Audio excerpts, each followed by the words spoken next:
Good afternoon and welcome once again to the Mayor's Weekly Press Conference.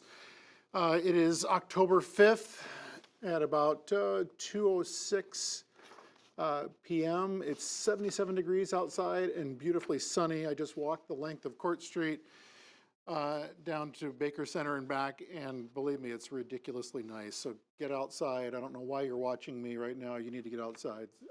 Aside from that, we have a number of things going on in the city when it comes to engineering and public works, as well as other departments and just events across the city. So we'll take them in turn. The engineering and public works, Columbus Road Bike Path Spur, a long-awaited for bridge will be here. The metalwork, the superstructure will be coming in next week, and we'll begin actually constructing and putting the bridge itself together. The bridge contractor expects the installation to occur, like I said, next week. There will be some temporary traffic delays on Columbus Road as that bridge is being trucked into the city.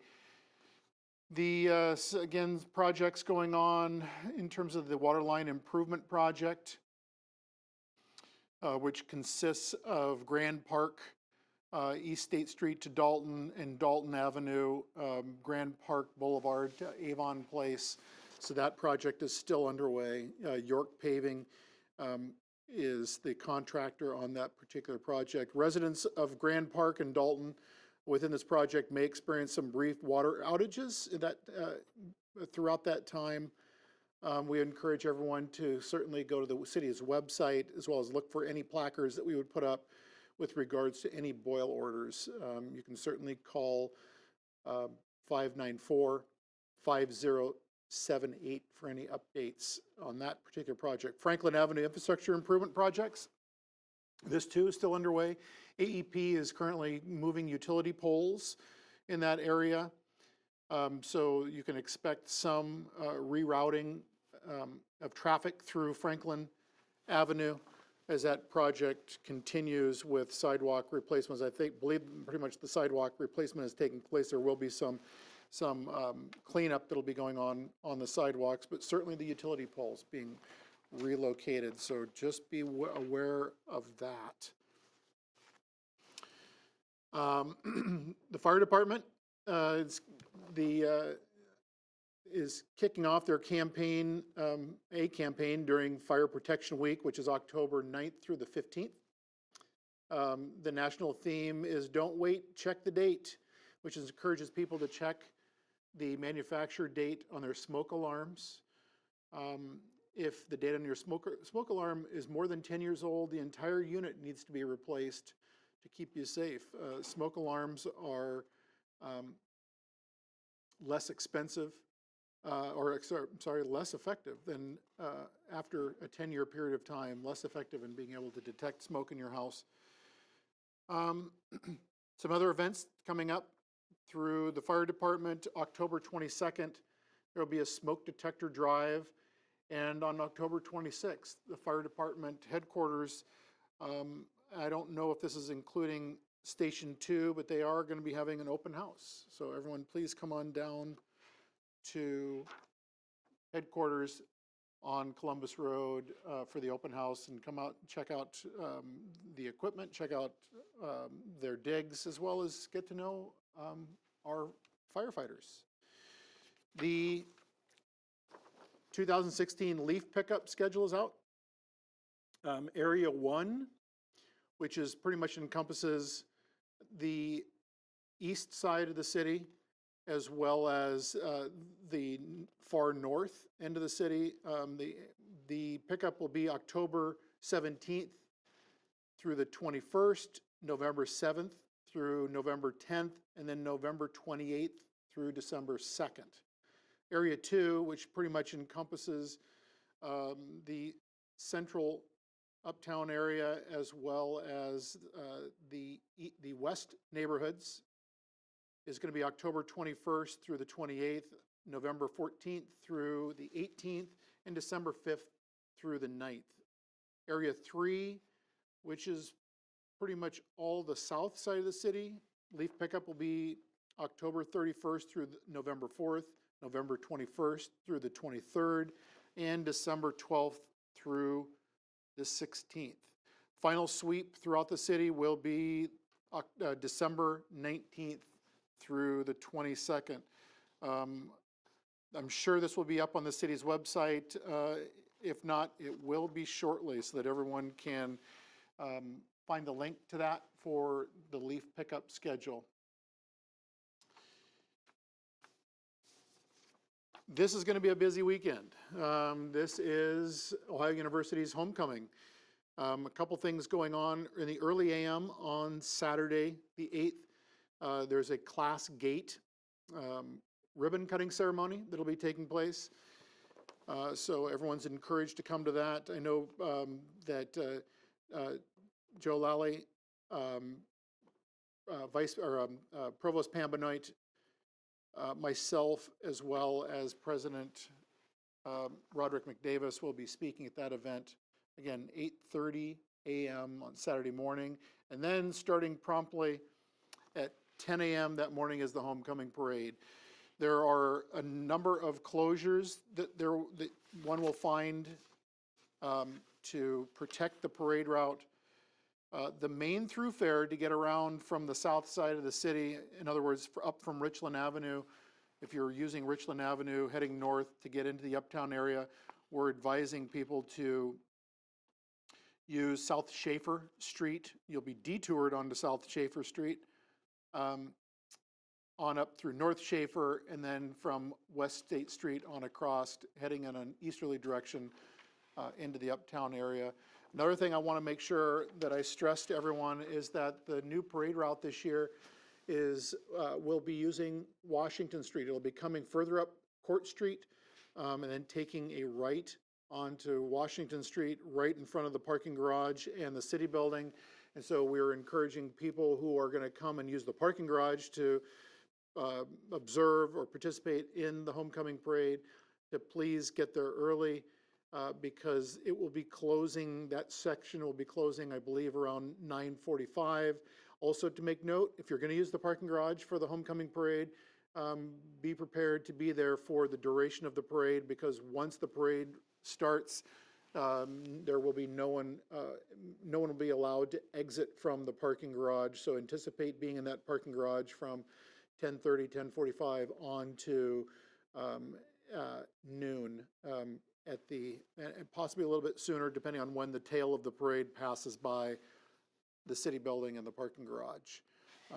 But keep that in mind. I've got a couple proclamations that I want to read today. One is for an event that is this Friday. This Friday is the Athens area stand down, which is taking place at the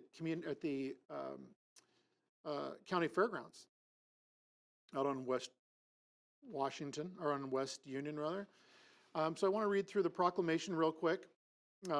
Office of the Mayor proclamation. Whereas the Athens area community members, social service agencies, and community organizations will hold the first ever Athens area stand down for people who are homeless or at risk of homelessness, with special emphasis on veterans.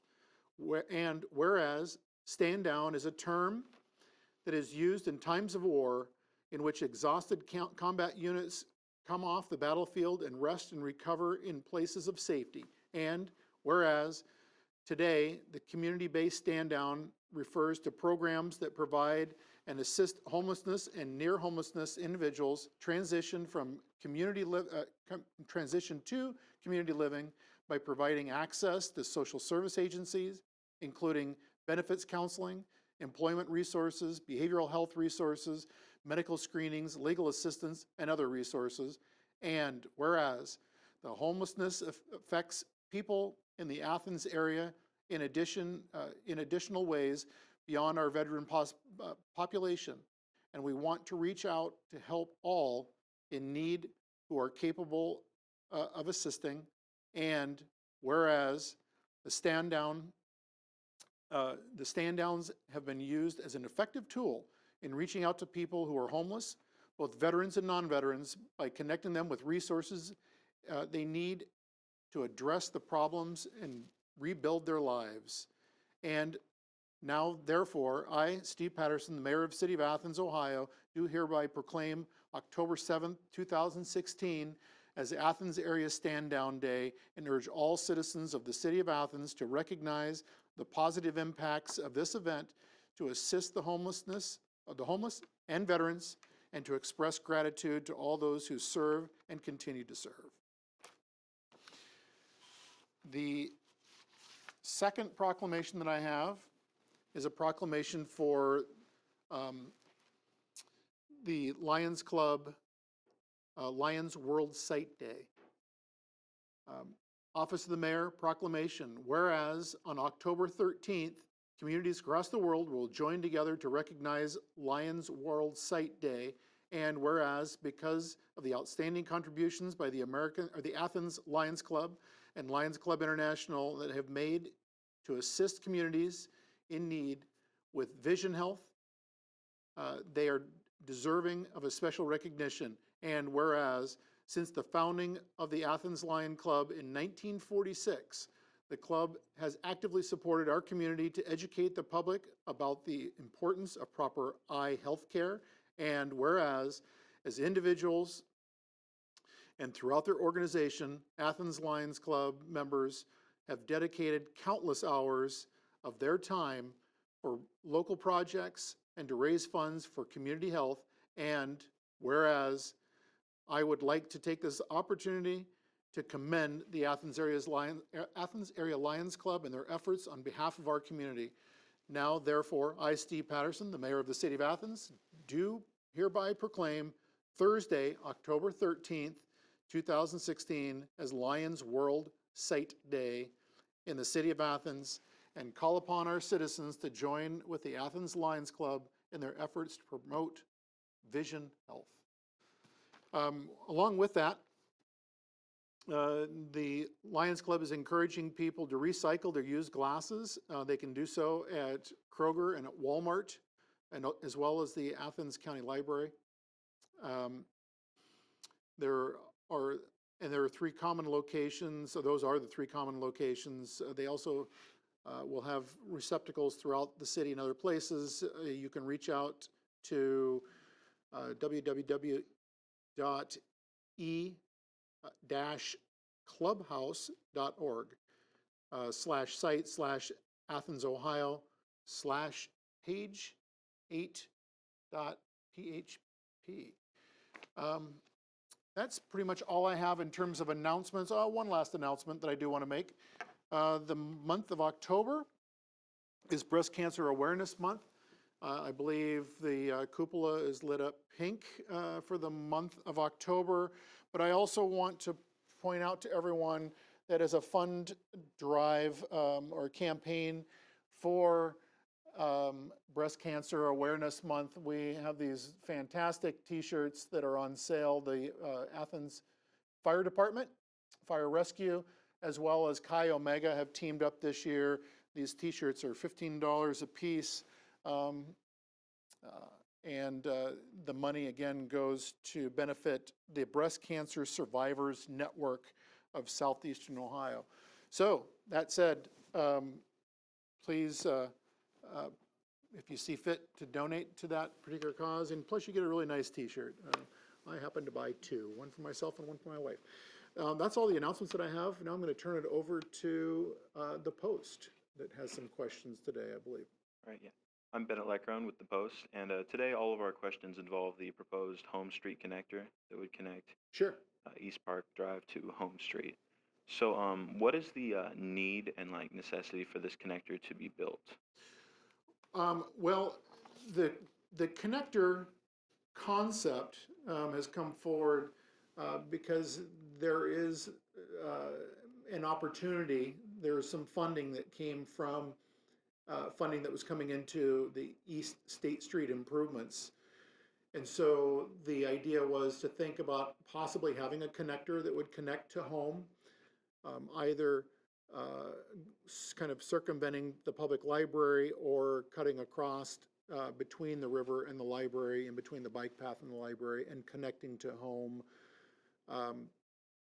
It was, there happens to be the old CSX railroad bed, which has essentially, it's an underpass underneath 33. And it could be an additional way into the community center campus through the backside with the new pool that is likely to go in and likely to go into its existing site somewhere. The thought was that it could help with having traffic flow coming into the community center in a different way versus having them all come in off of East State Street Drive. But again, it's just a concept. There's nothing moving forward. There's no planning that's going on for that. But it was something that came forward knowing that there was funding that we could look to see how could we improve traffic flow to and from the community center unto itself. The connector was first brought up in a council meeting, I believe, last week. It was. What has the reaction been to that so far? I've received a number of letters from citizens in that neighborhood and elsewhere saying that they had concerns about that going, that particular home street connection. So that's what I've heard. Are there any alternatives to the connector, or is it either, one option? Well, I mean, there are some other options that could be thought through.